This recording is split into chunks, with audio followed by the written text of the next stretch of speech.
This is unbelievable. It's like the original iMac having no floppy drive. Apple hates ports. Look, before we start, I've got to make an apology. I won't use this microphone without a pop filter again. I've let you all down. I've let myself down, more importantly. Anyway, let's get on with the video.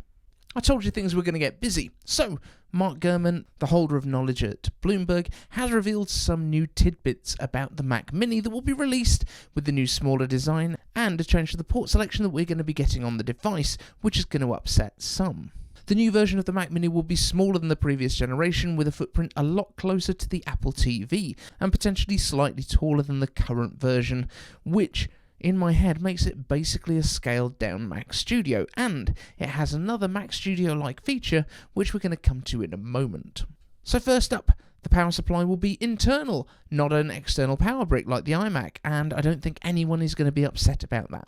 Just a power cord right into the back, alongside 3 USB-C ports, HDMI, Ethernet, and a headphone jack. That's right, while we were worried before about the future of the Ethernet and headphone jack, it seems they were just missed off the original leak. Winning! That's not it though. Just like the Mac Studio, we're apparently getting front USB-C ports too, a pair of them. So that's 5 altogether, so you won't have to give it the classic reach around. But here we go with what will most likely cause the controversy.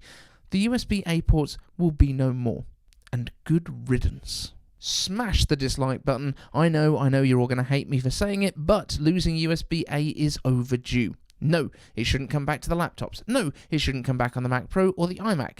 And it most likely will be gone from the Mac Studio later this year too, and that's good. Hear me out.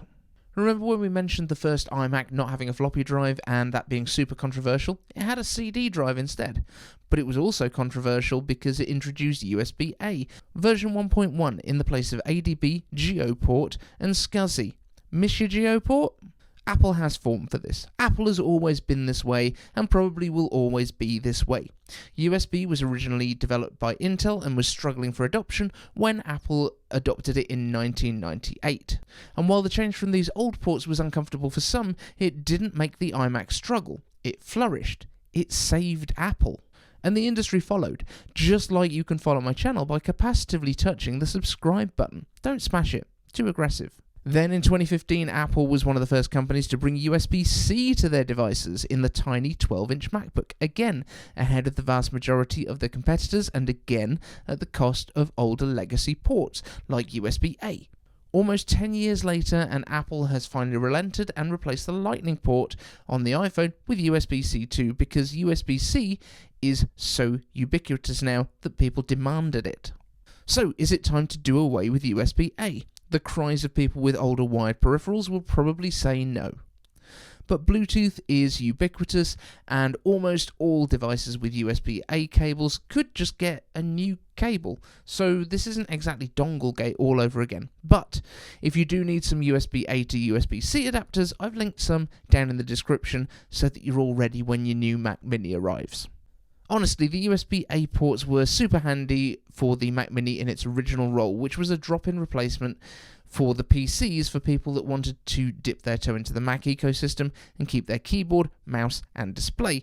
But now, Bluetooth keyboards and mice are super cheap, and there's designs for pretty much every taste.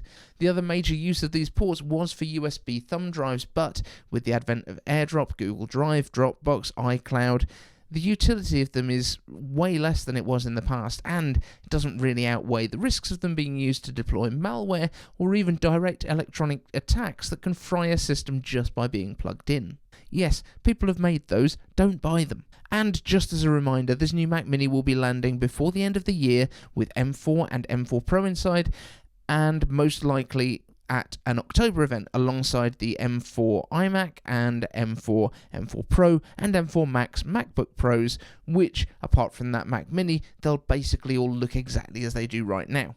And I still think there's an outside chance that Apple could have the new Mac Mini pulling double duty as an Apple TV Ultra, bringing higher-end gaming to your TV, but like a very outside chance. So a decade after USB-C, will you mourn the loss of USB-A, or will you embrace change? We all love progress when it comes to performance, speed, more storage, more efficiency, but somehow, if we lose a port that we're used to, it's like the world's going to end.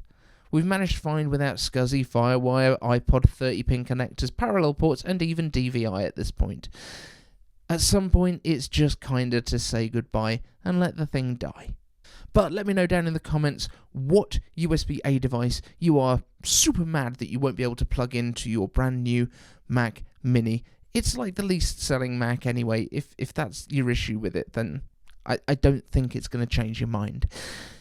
Thank you to the Patreons. You're all very beautiful people. Thank you for all watching, and don't forget to set your reminders for the iPhone event pre-stream from us, and which is basically to hype everything up, and the after show once it's finished. It's only a week away. Want the latest Apple news, leaks, and rumours? Subscribe and ring the bell.